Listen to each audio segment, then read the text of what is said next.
Oh, now that's an intro. All right, let's calm down and let's get into the video. Welcome back to the bridge side. This is a massive moment for the club. We are in Philadelphia for the new expanded FIFA Club World Cup. It's a chance to prove ourselves on the world stage after a full season under Enzo Maresca. Our opponent is Palmeiras, some would say a giant of Brazilian football. This quarterfinal clash on Friday is going to be an absolute battle. They're a team led by a tactical mastermind in Abel Ferreira, however you say his name, who has built a reputation for causing massive upsets.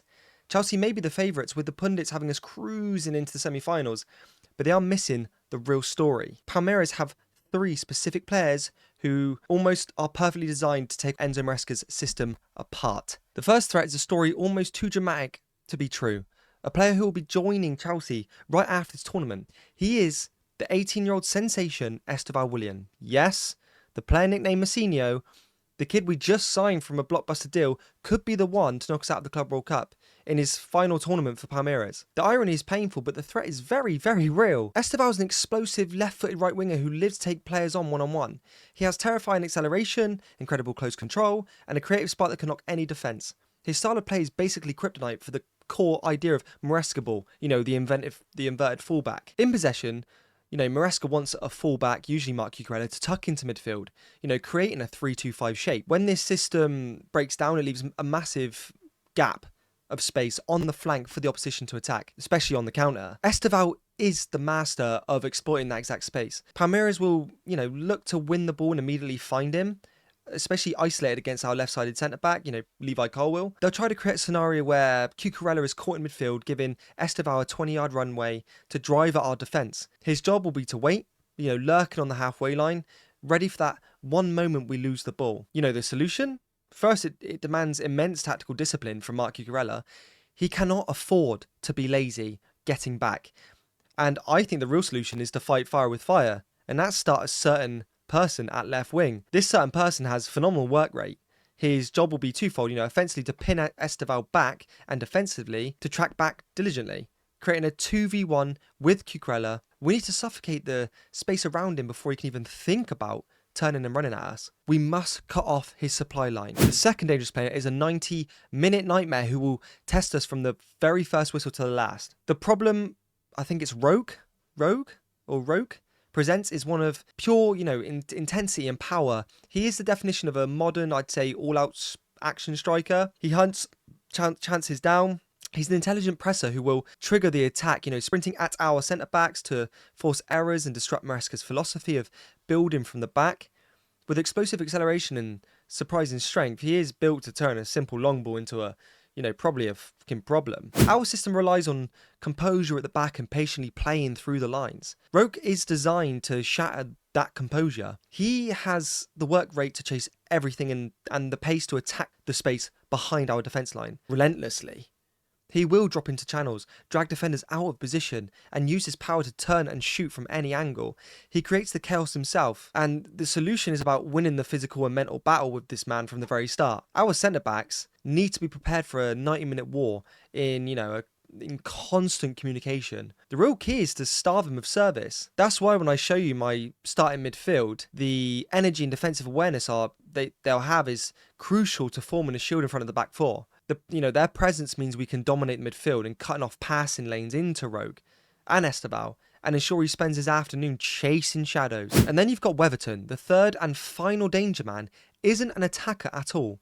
It's the man between the posts. Their goalkeeper, Weon. Palmeiras are defensively solid under Ferreira, happy to sit in a compact block and absorb pressure.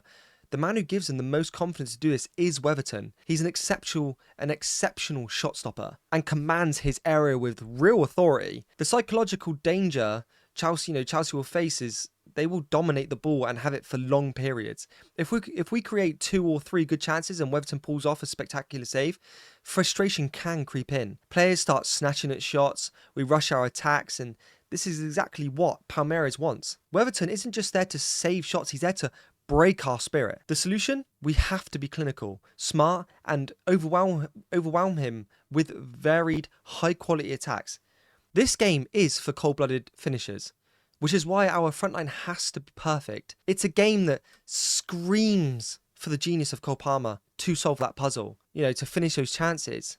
And for our striker to have raw physicality and powerful finishing, giving Waverton a different problem to solve. With our striker occupying the centre-backs and our wingers making smart runs, we can create the clear-cut chances needed to beat Weverton. So as promised, this is my starting 11 that I think Enzo Maresca needs to start if we're going to win this game. In goal, Robert Sanchez. In his back line, in the defence, will be a back four with our captain, Reece James at right back. The centre-back pairing has to be Tosin and Levi Colwill for their blend of physicality and pace.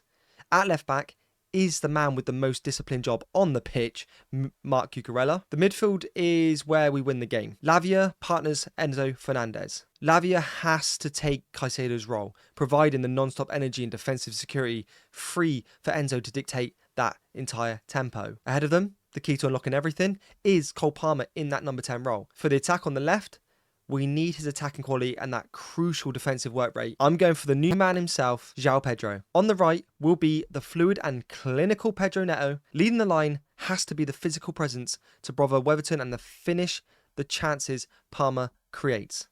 And that is Liam Delap. Granted, Nicholas Jackson is back for this game, but I think for discipline reasons, Delap has to start. This lineup has the defensive discipline for Esteval, the midfield engine to dominate, and the varied clinical attacking threats needed to break down Weverton. Palmeiras are not a team to be taken lightly. They are tactically sharp, defensively organised, and have specific players who can cause problems. The challenges are clear. The explosive counterattacks of Esteval, the relentless pressure of Vita Rogue, and the frustrating resilience of Weverton. But they are not unbeatable. With the right tactics, the right mentality, and to be honest, my starting 11, Chelsea have the perfect game plan and the superior quality to pass this test. As for my score prediction, which I promised earlier on in the video, I'm going for a confident 4-0 victory to the Blues. What would your starting 11 be? Would you start Lavia and João Pedro? Let me know your thoughts down in the comments below. If you enjoyed this tactical breakdown, hit that like button and subscribe for more from myself. Come on, you Blues. Peace.